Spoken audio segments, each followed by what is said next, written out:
Share করবো হৃদের মিল plan. হৃদের মিল প্ল্যান করে রাখার কারণ একটাই, যাতে আমি পুরো উইকটা স্ট্রেস ফ্রি থাকতে পারি, যে রোজ সকালবেলা উঠে কি খাবে না খাবে সেটা নিয়ে কোনো যাতে আমাকে চাপ না নিতে হয়। আরেকটা কারণ হচ্ছে যাতে হৃদকে আমি টাইম টু টাইম হেলদি আর টেস্টি খাবারটা প্রোভাইড করতে পারি। তো আজকের ব্লগটা মেনলি এটা নিয়েই। তো চলুন ঝটপট ব্লগটা শুরু করা যায়। নর্মালি আমি হৃদের মিল প্ল্যানটা মিড অফ দ্য উইক করে নিই, কারণ স্যাটারডে সানডের ওপরে মানে ভরসায় যদি আমি রেখে দিই মিল প্ল্যানটা করার জন্য, তাহলে আমার খুব মানে হেকটিক হয়ে যায়। সেদিনটা আমি একটু ফ্রি রাখতে চাই, তো সেই জন্য সপ্তাহের মাঝখানে আমি মিল প্ল্যানটা করে নিই। তো আজকে হচ্ছে বুধবার, আজকে আমি মিল প্ল্যানটা করে রাখছি। তো এখন হৃদ দুপুরবেলা ঘুমোচ্ছে, তো সেই জন্য আমি বসেছি ওর মিল প্ল্যানটা করার জন্য। তো সারা সপ্তাহে ও কী খাবে না খাবে সেই হিসেবে আমি এখন পুরোপুরি জিনিসটাকে মানে এক জায়গায় লিখে রাখবো।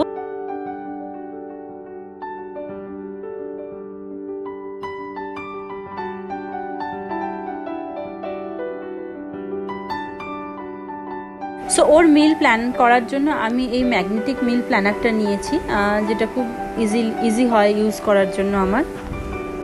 হৃদ যত আস্তে আস্তে বড় হচ্ছে তত বেশি দিন দিন মনে হচ্ছে যে মানে সম্পূর্ণ নিউট্রিশন, ভিটামিনস এবং সমস্ত খাবারের যে গুণাগুণগুলো থাকে, পুষ্টিগুণগুলো থাকে, সেগুলো যেন সম্পূর্ণভাবে পায়।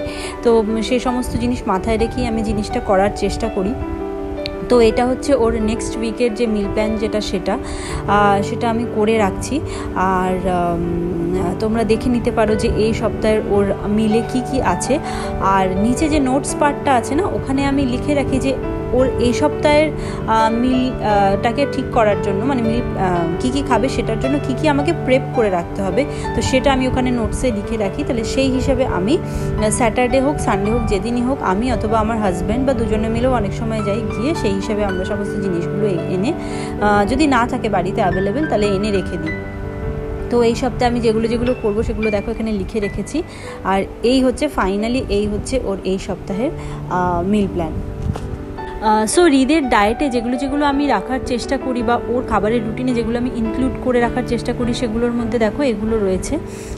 একটা হচ্ছে ড্রাই ফ্রুট পাউডার, তারপরে হচ্ছে যে হোমমেড যে সাম্বার মশালা, যেটা আমি রেডি করে রেখেছি। ইডলি বানালে এটা আমার করতে খুব সুবিধা হয় মশালাটা করা থাকলে। আর মাখানা লাড্ডু, ডেটস, উপমা প্রেমিক্স, ওটস, চিড়ে বা পোহা যেটাকে বলি সেটা, আর তার সাথে ছাতু। আর এখন গরম পড়ে গেছে, তো সিজনাল ফ্রুট, গরমের জন্য না, গরম শীত বর্ষা যখনই হোক না কেন সিজনাল ফ্রুট, তার সাথে এখন টক দইটা একটু বেশি করে। তো এগুলো নর্মালি ওর ডায়েটে আমি রাখার চেষ্টা করি রোজে।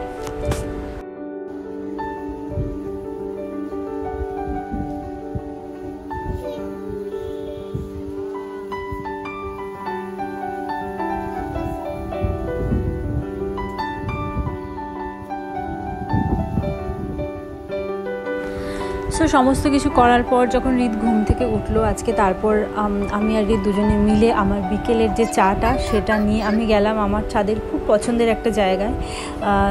তো এই দোলনাটায় বসে আমার বিকেলবেলা চা খেতে ভীষণ ভালো লাগে।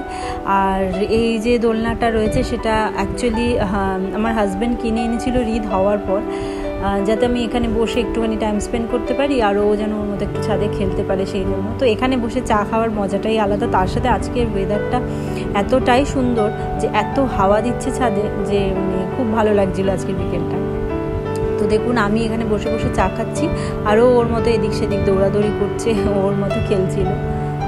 তো কোয়ালিটি টাইম স্পেন্ড করছিলাম আমি হৃদের সাথে এখানে একটুখানি।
কি ওটা? সো ছাদে আজকে খেলাধুলা করার পর হৃদের সাথে একটুখানি টাইম স্পেন্ড করার পর আজকে হৃদ আর হৃদের মা দুজনেরই খুব ইচ্ছে করছিল পাস্তা খেতে। তো সেই জন্য আমি নিচে চলে আসলাম ওর জন্য একটুখানি পাস্তা করার জন্য। তো সেই রেসিপিটাই আমি আজকে তোমাদের সাথে শেয়ার করব। সো পাস্তা বানানোর জন্য আমি প্রথমে পাস্তার সসটা রেডি করে নিচ্ছি। তো পাস্তার সসটা রেডি করার জন্য আমি তার মধ্যে একটা মিক্সির মধ্যে নিয়ে নিচ্ছি একটুখানি পনির, আর পনিরের পর আমি নিয়ে নেব একটুখানি কাজু, যেটা আমি গরম জলে বেশ কিছুক্ষণ ভিজিয়ে রেখেছিলাম। আর তারপরে আমি তার মধ্যে দিয়ে দিচ্ছি একটুখানি বয়েল করা গাজর আর একটুখানি অরিগ্যানো, একটু মানে এটাকে দিয়ে আমি মিক্সিতে এটাকে ভালো করে পেস্ট করে নিচ্ছি।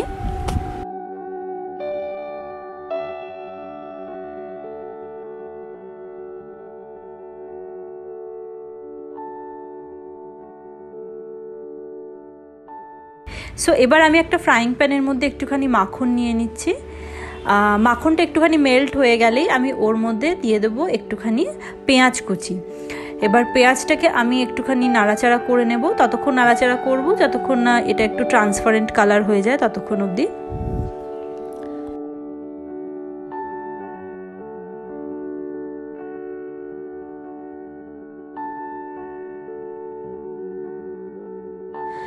তারপর আমি অ্যাড করে দেবো এর মধ্যে একটুখানি রসুন কুচি। রসুনটাকেও আমি এটার মধ্যে অ্যাড করার পর বেশ কিছুক্ষণ ভালো করে নেড়ে চেড়ে নেব, যাতে ওটা একটু ভালো মতো মানে সফট হয়ে যায়, কাঁচা ভাবটা চলে যায়।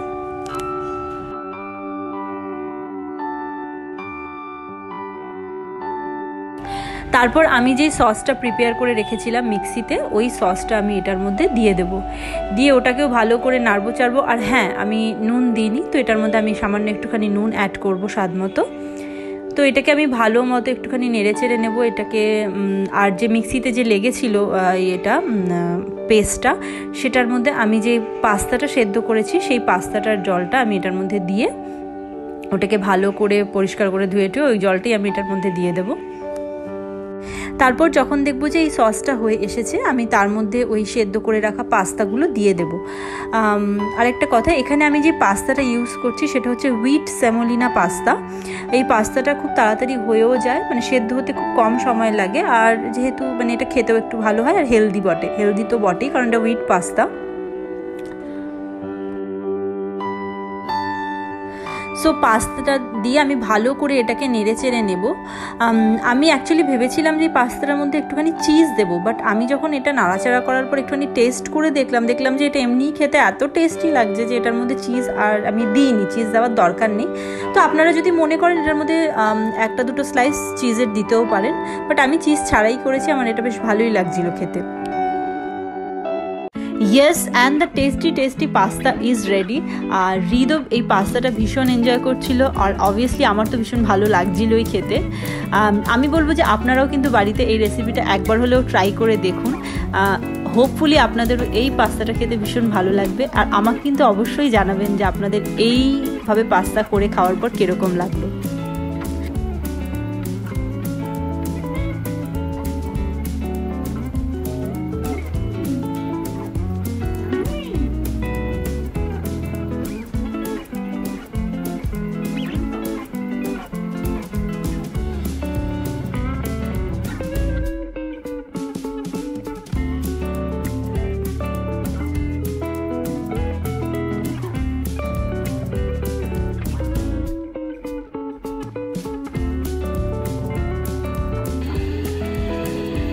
সো পাস্তা খাওয়ার পর আমি আর হৃদ একটু বেরিয়েছিলাম বাইরে, আবার কিছু জিনিস কেনার ছিল, আর আজকে বিকেলবেলা হৃদকে নিয়ে বেরোনো হয়নি, তো ওরও একটু বেরোনো হয়ে গেছিলো। তো আমার কিছু প্রয়োজনীয় জিনিস কেনার ছিল, তাই একটু গেছিলাম। তো জিনিসপত্র কিনে তারপর আমরা বাড়ি ফিরে এসেছিলাম। আর ও সেখানে গিয়েও ভীষণ দৌড়াদৌড়ি করছিল, আর ওইখানেও ভীষণ এনজয় করছিল গিয়ে জিনিস কিনতে গিয়েও, সেটা আপনারা দেখতেই পাচ্ছেন ভিডিওতে। তো এই বলে আজকের ভিডিওটা আমি এখানে এন্ড করছি। খুব শিগগিরই দেখা হবে আবার নতুন আরেকটা ব্লগে। হোপফুলি এই ভিডিওটা আপনাদের জন্য হেল্পফুল হবে। অ্যান্ড ইয়েস, আর নেক্সট ভিডিওটা আপনাদের সাথে খুব শিগগিরই দেখা হবে। টিল দেন ভালো থাকবেন, সুস্থ থাকবেন, অ্যান্ড থ্যাংকস ফর ওয়াচিং। 7-8